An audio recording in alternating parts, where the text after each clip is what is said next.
నానమ్మా.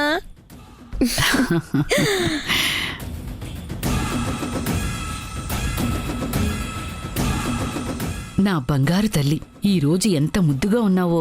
నన్ను ఆశీర్వదించు నానమ్మా. మా పగకి ప్రతిరూపంగా పెరిగావు. మమ్మల్ని గెలిపించడానికి ప్రతి క్షణం కష్టపడుతున్నావు.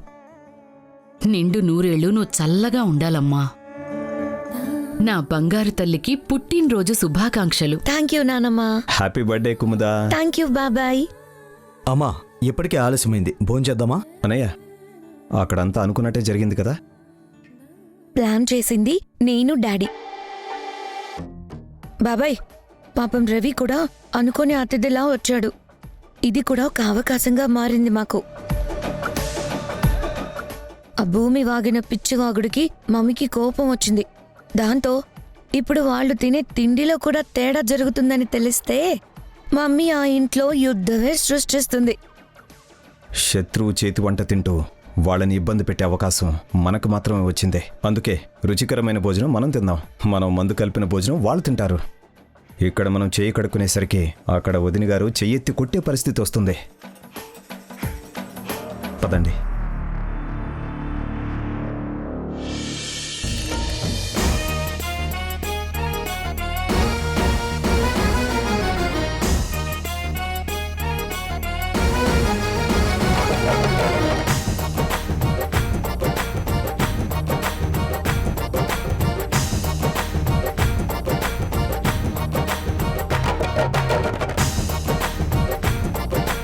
ఆహా, అబ్బా,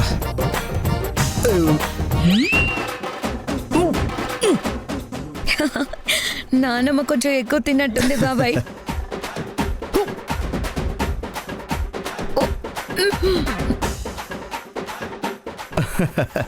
కుముదు కొంచెం ఎక్కువ తిన్నట్టుంది.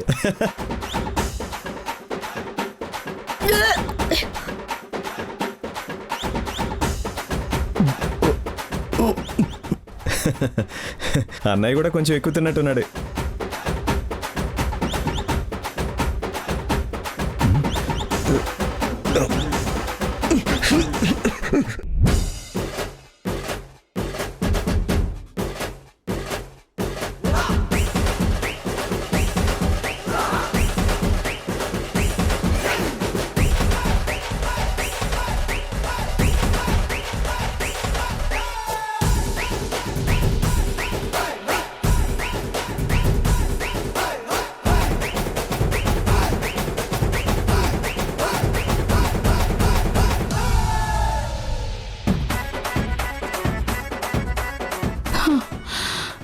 అయ్యో, ఎవరైనా కొంచెం మంచినీళ్ళు ఇవ్వండి. అందరి పరిస్థితి ఒకేలా ఉంది నానమ్మ. ఎవరం కదిలే పరిస్థితిలో లేమో. రుచిగా ఉంది కదా అని కొంచెం ఎక్కువగా తిన్నాను. అందుకే మీ అందరికన్నా ఎక్కువ నేనే ఇబ్బంది పడుతున్నాను. అమ్మా, అక్కడ జరుగుతుంది అనుకున్నది ఇక్కడ జరుగుతుందేంటి? కొంపదీసి మీరు మందు కలిపిన క్యారేజీ మనకి తీసుకురాలేదు కదా? లేదమ్మా, ముందు క్యారేజీలోకి ఫుడ్ మార్చాకే మిగిలిన దాంట్లో కలిపాము. మరి మనకెందుకు ఇలా జరిగిందన్నయ్య? ఇప్పుడు నాకు అనుమానం వస్తుంది. జానకి నాకు ముందే వార్నింగ్ ఇచ్చింది. భూమి జోలికొచ్చినా బుక్ చేయాలని చూసినా నేను ఊరుకోను అని. మన ప్లాన్ ని జానకి ముందే ఊహించినట్టుంది.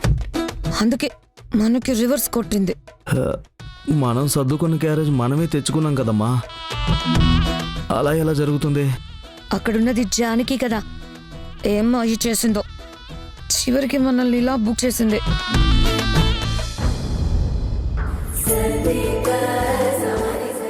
థ్యాంక్ యూ సో మచ్ రా. హే, నిన్ను చూడగానే ఇంట్లో అందరూ ఎంతో హ్యాపీగా ఫీల్ అయ్యారు. నిజంగానే ఒక పెద్ద సర్ప్రైజ్లా ఉంది. Once again thank you so much. మన ఇద్దరం మంచి ఫ్రెండ్స్ రా. నువ్వు నాకు థ్యాంక్స్ చెప్పడం ఏంటి? ఇలా మీ ఇంటికి వచ్చినందుకు మీ అందరు రిసీవింగ్ చూసి నేను చాలా హ్యాపీ ఫీల్ అయ్యా. చివరి వరకు అందరు హ్యాపీగా ఉంటే బాగుండేది. చివరి నిమిషం అలా జరగడం చాలా బాధగా ఉంది. చెప్పాను కదా రవి, పల్లెటూరులో కొన్ని కట్టుబాట్లు ఉంటాయి. వాటిలో ఏ చిన్న పొరపాటు జరిగినా సహించలేరు. అందులో మా అత్తయ్య కట్టుబాట్ల గురించి ఎంత గొప్పగా ఆలోచిస్తుందో అంతే కఠినంగా ఉంటుంది. చూడు భార్గవ్, మీ ఇంట్లో ఏం జరుగుతుందో నాకు తెలీదు, కానీ మొత్తం విన్నాక నాకు ఒకటి అర్థమైంది. నీకు భూమికి పెళ్లి చేయాలని ఇంట్లో అందరు నిర్ణయించుకున్నారు. కానీ అసలు భూమికి ఇష్టం ఉందో లేదో అని మీలో ఎవరైనా ఎప్పుడైనా అడిగారా? మా నానమ్మ దక్ష అత్తయ్యకి మాట ఇచ్చింది, అది నిలబెట్టాలని తపన పడుతుంది. చూడు భార్గవ్, మాట ఇచ్చింది మీ నానమ్మ, అడిగింది మీ అత్తయ్య. భూమి చిన్నతనంలో ఇచ్చిన మాట నిలబెట్టమని అడగడం ఎంతవరకు కరెక్ట్ చెప్పు? నేను ఇలా నీకు చెప్పడం తప్పుగా అనుకోకు, మీరు ఇలా అనుకోవడం కరెక్టో కాదో ఒకసారి ఆలోచించండి. ఏమోరా, నాకు అనిపించింది నేను చెప్పా. భూమి మాటలు విన్న తర్వాత ఒకవేళ తన మనసులో ఇంకో అభిప్రాయం ఉందేమో అని నా డౌట్. ఆడపిల్ల ఇంట్లో కన్నీరు పెట్టుకోవడం ఏ ఇంటికి మంచిది కాదురా. సరే,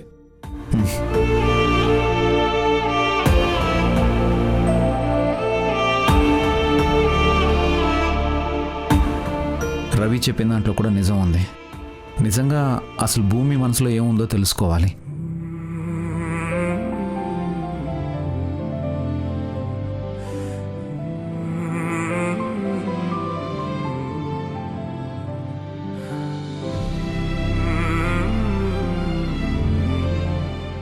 భూమి, నీతో నేను మాట్లాడాలి. ఎవ్వరూ మాట్లాడడానికి వీల్లేదు. ముందు నేను మాట్లాడాలి. అత్తయ్య, తను ఎందుకు అలా మాట్లాడిందో నేను తెలుసుకోవాలనుకుంటున్నాను. చెప్పాను కదా, ముందుగా మాట్లాడాల్సింది నేను. నువ్వు రామ్మా.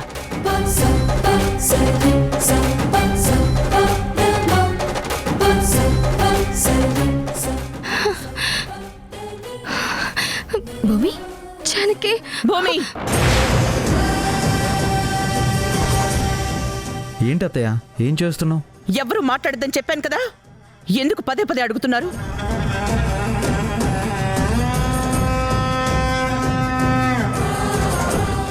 అమ్మా, నువ్వు మాట ఇచ్చిన రోజు మాట నిలబడుతుంది అని నమ్మకంతో ఇచ్చావు. బొబ్బిలి పట్టమహిషి మాట ఇచ్చింది అంటే అదే శాసనమవుతుందని నువ్వు నమ్మి ఊపిరి ఆగిపోతున్న దక్షకి ఊపిరి పోసుకున్న భూమిని చూపించి మాట నిలబెడతాను అని చెప్పావు. నిజమే కదా? ఆ మాట కోసమే నేను ఇన్నాళ్ళు బ్రతికున్నాను. అది నిలబడని రోజు ఈ ఊపిరి ఆగిపోతుంది. విన్నావు కదా, నీ చెవులతో నువ్వే విన్నావు కదా. ఏంటండి అలా మాట్లాడుతున్నారు? భూమికి భయమని మీకు తెలుసు కదా, మీరంత గట్టిగా మాట్లాడితే తను కంగారు పడుతుంది. చూడు జానకి, భూమికి భయం కాబట్టే తనకి నువ్వు ధైర్యం చెప్తావని, తనలో మార్పు తీసుకొస్తావని నిన్ను ఈ ఇంటికి మా అమ్మ తీసుకొచ్చింది. కానీ ఇప్పుడు ఇది ఈ ఇంటి పరువుకి సంబంధించిన విషయం. ఈ ఇంటి వ్యక్తి మాటిచ్చారు అంటే ప్రాణం పోయినా తప్పరు అన్నది నిజం. ఆ నిజం అబద్ధమవుతుంది అంటే ఇక్కడ తట్టుకునేవాళ్ళు ఎవ్వరూ లేరు. నువ్వు మధ్యలో మాట్లాడుకో. అది కాదు పెద్దమ్మా, అసలు భూమి, నేనింకా ఏం అడగలేదు. నేనడిగిన దానికి నువ్వు నాకు సమాధానం చెప్పాలి. నీలో మార్పొచ్చింది, నేను సంతోషించాను. నా చెల్లెలు దక్ష కూతురు ఎలా ఉండాలనుకున్నాను, నువ్వలా మారుతున్నావని నేను ఎంతగానో మురిసిపోయాను. ఆ రోజు ముహూర్త కాగితాన్ని చింపింది నీ ప్రవర్తన కారణంగానే. మళ్ళీ నీ పెళ్లి ముహూర్తాలు పెట్టించాలి అనుకున్నది కూడా నీలో మార్పొచ్చిందన్న ఆనందం వల్లే. కాని ఈరోజు ఉదయం నువ్వు కవిత చదివావు, మనుషుల మనసత్వం గురించి చదివావు. నా భూమి గొప్పగా ఆలోచించిందని ఎంతో మురిసిపోయాను. కాని నీ మనసేంటో చెప్పు అనగానే నీ మనసులో ఏమీ లేదు అన్నావు. అందరూ నీ మీద ఏదో బలవంతంగా నీ మనసు ఇది అని చెప్తున్నారని నువ్వు చెప్పకనే చెప్పావంటే దాని అర్థమేంటి? మేమిచ్చిన మాటకి నీ మనసులో స్థానం లేదనే కదా? భార్గవ్ నీ మెళ్ళో తాళి కట్టడాన్ని నువ్వు అంగీకరించలేవనే కదా? మా అమ్మిచ్చిన మాట నీ మీద మేమంతా బలవంతంగా రుద్దుతున్నావనే అర్థం వచ్చేలా నువ్వు మాట్లాడావు. అది విని తట్టుకోవడం నాకు చాలా కష్టంగా అనిపించింది. ఎప్పుడు చెప్పు, నీ మనసులో ఉన్నదేంటో, నీ మనసులో నువ్వు ఏమనుకుంటున్నావో. అత్తయ్య, నువ్వు అంత కోపంగా అడిగితే భూమి ఏం చెప్పలేదు. తనేం చెప్పాలనుకుంటుందో మనకు తెలిసే అవకాశం ఉంది. ఇందాక అందరూ హ్యాపీగా ఉన్నారు. ఎవరి అభిప్రాయాలు వాళ్ళు చెప్తున్నారు కాబట్టి తను కూడా తన అభిప్రాయం చెప్పాలి అనుకుంది. అసలు తన మనసులో ఏముందో తెలుసుకోవాలంటే అడిగే పద్ధతి ఇది కాదత్తయ్య. నేను భూమితో మాట్లాడతాను. భార్గవ్ గారు కూడా చెప్పింది కరెక్టే. భూమితో మాట్లాడాల్సిన పద్ధతి ఇది కాదు. దయచేసి ఇలా మాత్రం మాట్లాడద్దు. మీరెవరూ ఏమీ మాట్లాడద్దని ఇప్పటికే చెప్పాను కదా. ఇంకోసారి చెప్పే పరిస్థితి మాత్రం తెచ్చుకోకండి. ఇక్కడ భూమి మాత్రమే మాట్లాడాలి. చెప్పు, నీ మనసులో ఉన్న అభిప్రాయం ఏంటో. తన ప్రాణం పోతున్నప్పుడు మా అమ్మ దగ్గర ఒక మాట తీసుకుంది. ఆ మాటకి కట్టుబడి ఈ కుటుంబం ఉంది. అది నిలబెట్టాలని ఇక్కడున్న ప్రతి ఒక్కరం కోరుకుంటున్నాం.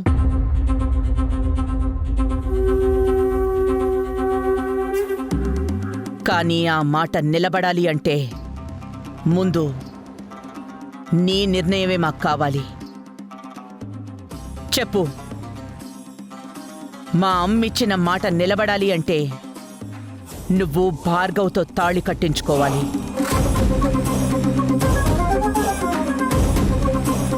అది నీకు ఇష్టమా కాదా?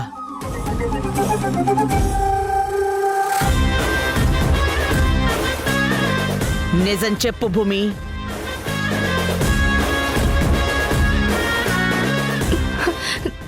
నా మనసులో ఏమీ లేదు.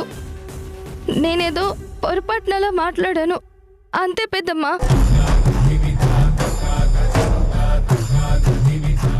మీరు అనుకున్నట్టు ఏమీ లేదు. మీరేమనుకుంటే అదే జరుగుతుంది. అందులో ఎలాంటి మార్పు ఉండదు.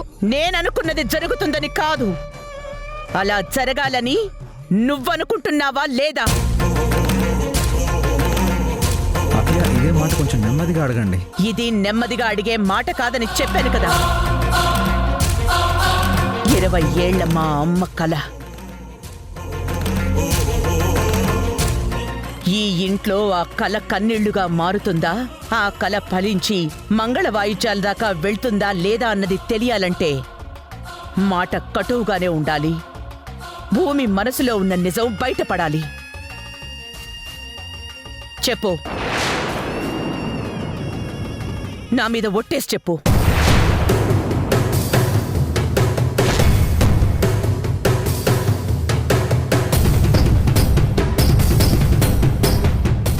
చెప్పు. చెప్పాను కదా, నేనేమీ అనుకోలేదు. నా మనసులో ఏమీ లేదు.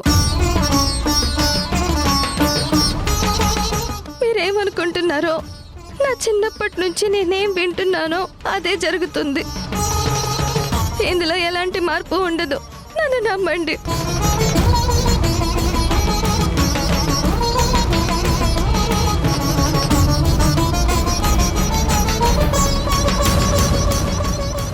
భూమి, విన్నారు కదా, తన మనసులో ఏమీ లేదని చెప్పింది కదా.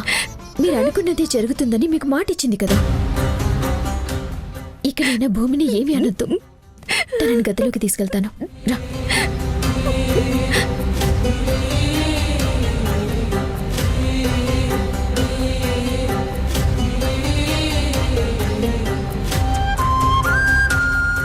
నిజంగా దీని మనసులో ఏముందోనని భయపడ్డాను. కానీ అది మాటిచ్చింది. నాకు చాలా సంతోషంగా ఉంది. తన మాట ఇచ్చింది నిజమేనమ్మా. కానీ ఆ మాట తన మనసులో నుంచి వచ్చిందా, భయం నుంచి వచ్చిందా అనేది మనం తెలుసుకోవాలి. తనలో ధైర్యం వచ్చింది. ఏదైనా చెప్పగలిగే తెలివొచ్చింది. ఇప్పుడు తనిచ్చిన మాట తన మనసులో నుంచి వచ్చింది. అందరం ఏదేదో చెప్తున్నాం కాబట్టి తను కూడా ఏదో గొప్పగా చెప్పాలని ప్రయత్నించుంటుంది. అంతకు మించి తన మనసులో ఏ ఉద్దేశం లేదని నాకు అర్థమైంది. ఇప్పుడు నాకు ప్రశాంతంగా ఉంది.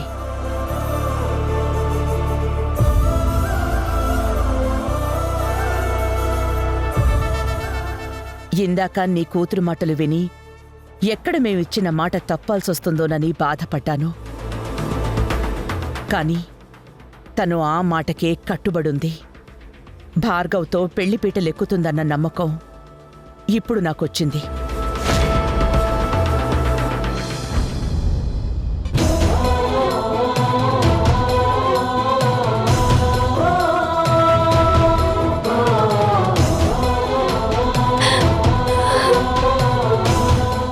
భూమి, ముందు మంచినీళ్ళు తాగు. నాకేం వద్దు. అలా అంటే ఎలా? తాగు తాగు.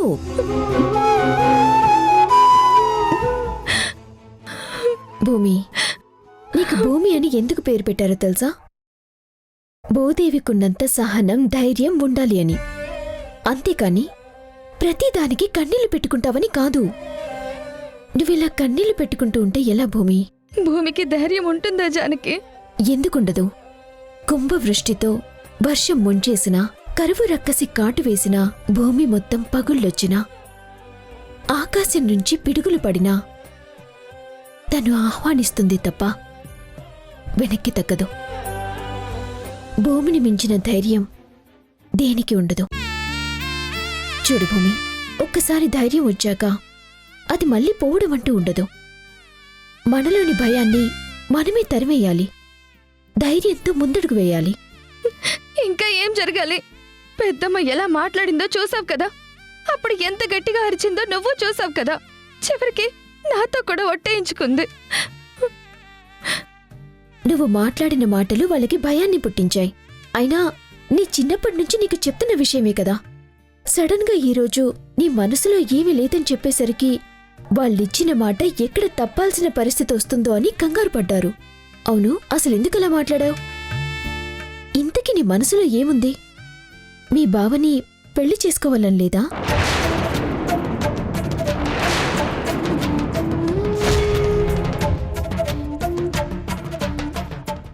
నాకంటూ ఒక మనసుందని, అందులో ఒక అభిప్రాయం ఉంటుంది అని నాకే తెలీదు. నాకే తెలియని దాని గురించి నేనెలా చెప్పగలుగుతాను? చూడు భూమి, ఒక్కటి గుర్తుపెట్టుకో. మనకి తెలియకుండా మనలో ఏది జరగదు. మన మనసులో ఉన్నది బయటికి చెప్పడాన్ని ధైర్యం అంటారు. చెప్పలేకపోవటాన్ని పిరికితనమంటారు. ఇంతకీ నువ్వు ఏమనుకుంటున్నావో చెప్పు. వాళ్ళ మాటని నిలబెట్టాలనుకుంటున్నావా లేదా?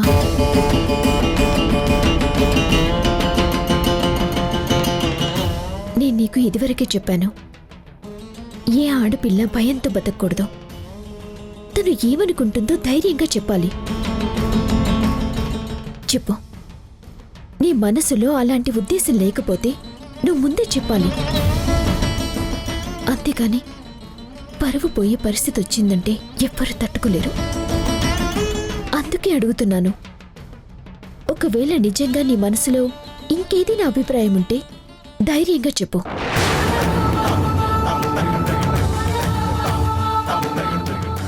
భూమి, మౌనం సమాధానం ఇప్పటికే కాదు. నిన్ను చెప్పమని వాళ్ళు అడుగుతున్నారు. నిజంగా నీ మనసులో ఏదైనా ఉంటే అది ఇప్పటికైనా బయటికి చెప్పు. నీ వెనకాల నేనున్నాను. నీ పక్కన నిలబడతాను. ఆ మాట అన్నావు చాలు. నిజంగా అలాంటి పరిస్థితి వస్తే తప్పకుండా నీ సాయం కోరుకుంటాను.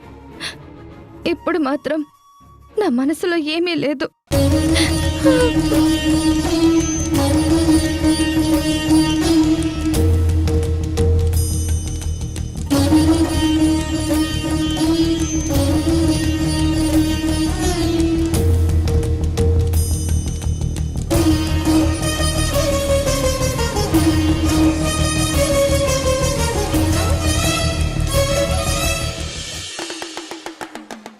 రే, కరువు కంట్రీకి బ్రాండ్ అంబాసిడర్లా తిండేంట్రా?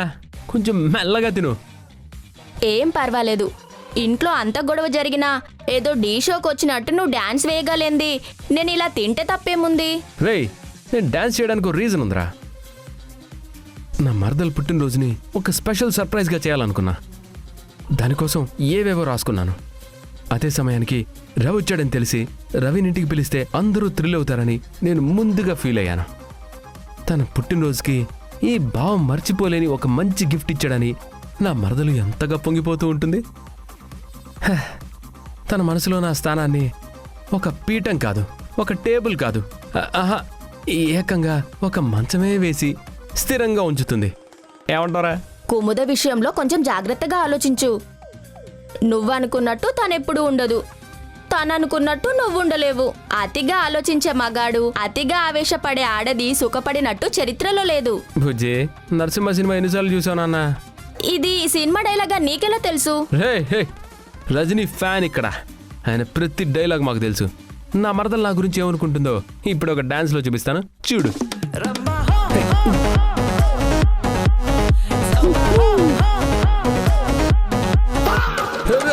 అదే చచ్చాన్రా. అందుకే పాటకు తగ్గ డాన్స్ వేయాలంటే సరైన ప్లేస్ చూసుకోవాలని చెప్పేది. లే, మెల్లగా మెల్లగా లే.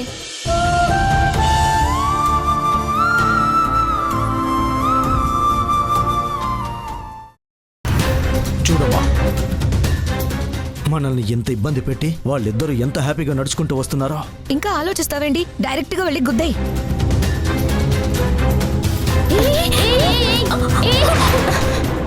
చూసుకోరా. ఈ రోజు నువ్వు చేసిన పనిని మా రుద్రానికి చెప్పామనుకో, నీ పరిస్థితి ఏమవుతుందో అర్థమవుతుందా? అయినా వీళ్ళతో మాట్లాడండి డాడీ. వెంటనే వెళ్ళి మమ్మీకి చెప్దాం. రేపు ధర్మపీఠం ముందు నిలబెట్టి కొరడా దెబ్బలతో ఒళ్ళంతా వాతులు తేరేలా కొట్టాలి. అప్పుడు కానీ వీళ్ళకు బుద్ధి రాదు. శిక్ష పడుతుందన్నది నిజమే, కానీ అది మాకు కాదు, నీకు. ముందు నేను వీడియో చూపిస్తాను, అది చూశాక ఎవరు ఏం చేద్దామో అప్పుడు నిర్ణయించుకుందాం.